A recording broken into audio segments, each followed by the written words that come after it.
Let's talk about physics. Yes, from cosmology and the universe to the quantum world of atoms and molecules. From Newton to Einstein with a lot of curiosity. Hello, I am Anya. Welcome to our show. Let's talk about physics. Hello, I am Matteo. Welcome to our show. Let's talk about physics. This is a summary of the basic ideas presented in each episode. Episode 1.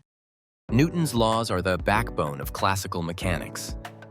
A projectile is a real classical particle, but its center of mass is an abstract point with mass for calculations. Newton's laws are solid, tested, and correct for calculating trajectories of projectiles, rockets, and macroscopic objects.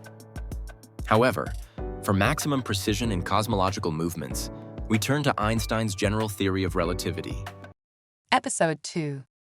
Quantum mechanics was developed to explain the stability of atoms and other submicroscopic phenomena like radioactivity. It's a well-developed physics discipline with universal agreement on its mathematical framework. The Grave de Peralta's equations unify non-relativistic and relativistic wave equations. Quantum particles are fundamentally different from classical particles. They follow the unique laws of quantum mechanics, unlike classical mechanics. Quantum particles have associated waves, unlike classical particles. This wave-particle duality is a cornerstone of quantum mechanics. Episode 3. Quantum particles are a mystery, being both waves and particles at once. Imagine a particle existing wherever its wave extends. To understand them, we solve wave equations for their mathematical expressions. But remember, these mathematical expressions aren't the waves themselves. We know quantum waves are real because we've seen them diffract and interfere in experiments with quantum particles. Episode 4. Quantum particles are mind-bending, right? They're both waves and particles at the same time. Imagine a quantum particle popping up wherever its waves are dancing around.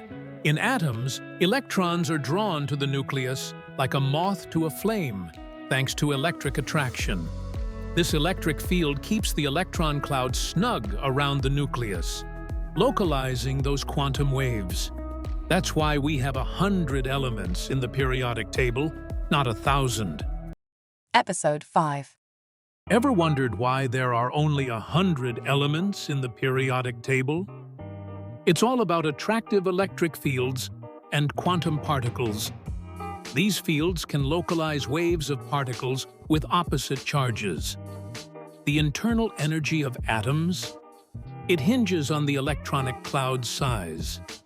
Attractive potential energy is negative, but kinetic energy is positive. In heavy hydrogen-like atoms, kinetic energy can't offset potential energy. That's the reason we have 100 elements, not 1,000. Episode 6. Like attractive electric fields, attractive gravitational fields can also spatially localize quantum waves. The total internal energy of gravitational atoms depends on the size of the associated quantum wave. Attractive potential energy is negative, but kinetic energy is positive.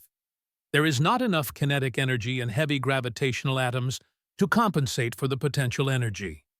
This explains why the world of atoms and molecules is quantum, but we are surrounded by macroscopic classical objects.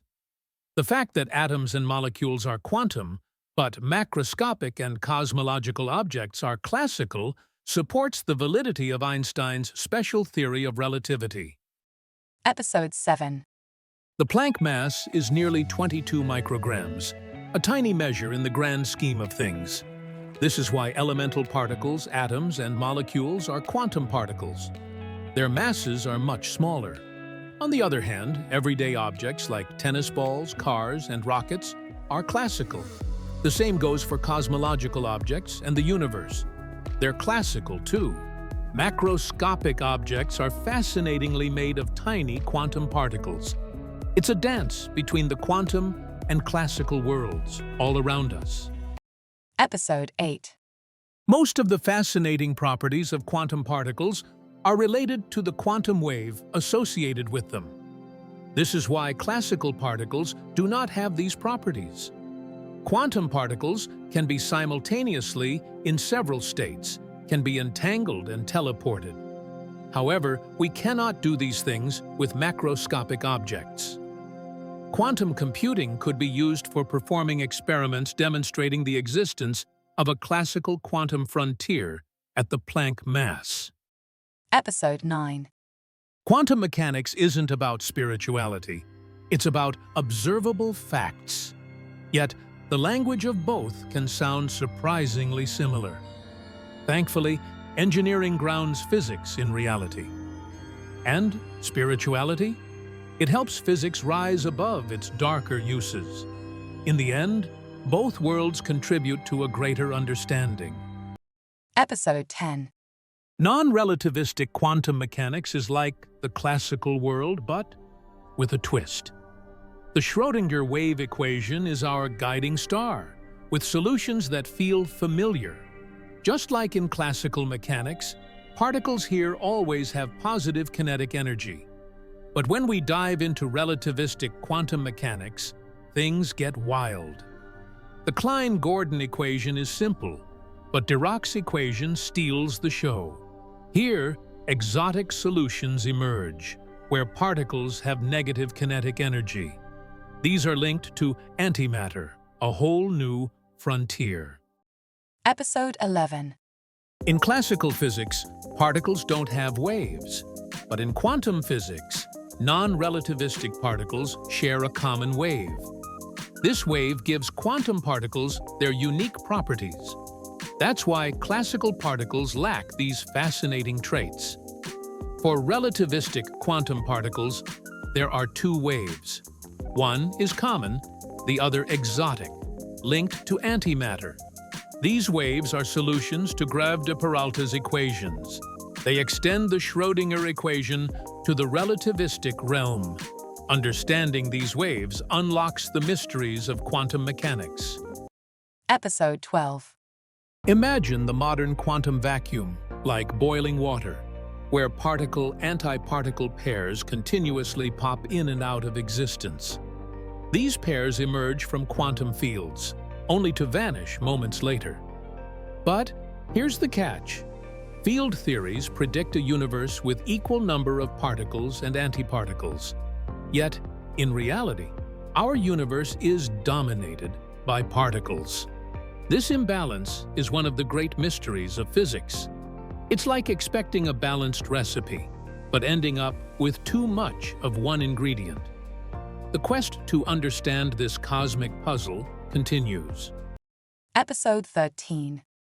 Antimatter is made of antiparticles, a mirror to the particles we know. In the quantum vacuum, particles and antiparticles dance in equal numbers. Modern theories predict as much antimatter as matter, yet it's missing in our daily lives. Why is antimatter absent? It's a mystery that baffles scientists. Chemistry students study the periodic table, but only the lightest antimatter atoms exist. The universe holds secrets, and antimatter is one of its greatest. Antimatter, the universe's hidden puzzle waiting to be solved.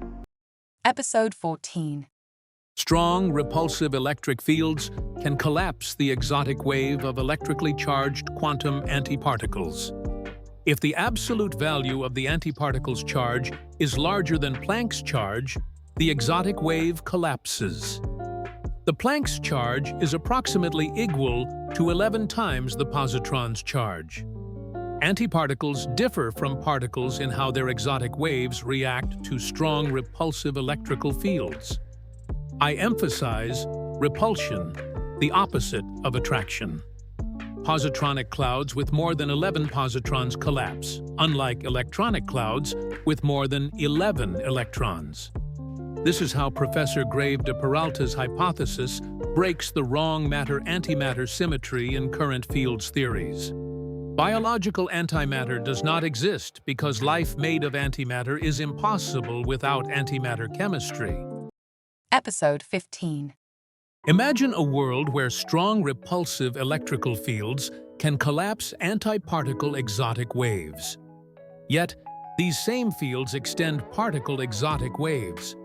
This is the essence of Professor Grave de Peralta's groundbreaking hypothesis. Current field theories excel at describing matter, but they predict a non-existent antimatter world. Could Grave de Peralta's hypothesis introduce matter-antimatter asymmetry into these theories? It's a revolutionary idea that challenges the very foundation of our understanding. Episode 16. In the world of physics, there are several takes on relativistic quantum mechanics. The most accepted? Quantum electrodynamics. It transforms quantum waves into fields using a second quantization procedure. Quantum electrodynamics was the first modern field theory. It's the blueprint for all current field theories. These theories excel at describing quantum particles and antiparticles interacting with photons. But they fall short in predicting quantum classical frontiers and observed matter-antimatter asymmetry. Could Grave de Peralta's hypothesis bridge these gaps? Could it introduce quantum classical frontiers and matter-antimatter asymmetry? Episode 17. From the predicted quantum classical frontier at the Planck mass, we might find primordial black holes. These cosmic entities could be the elusive dark matter we've been searching for. But wait, there's more. Enter the antimatter quantum classical frontier. Here, primordial antimatter sinks could be hiding the universe's missing antimatter. We should talk now about the bibliography used for making this series. Thanks, Anya. This is enough for today. Ciao, Anya. I love you, and we love our audience. See you in the next episode.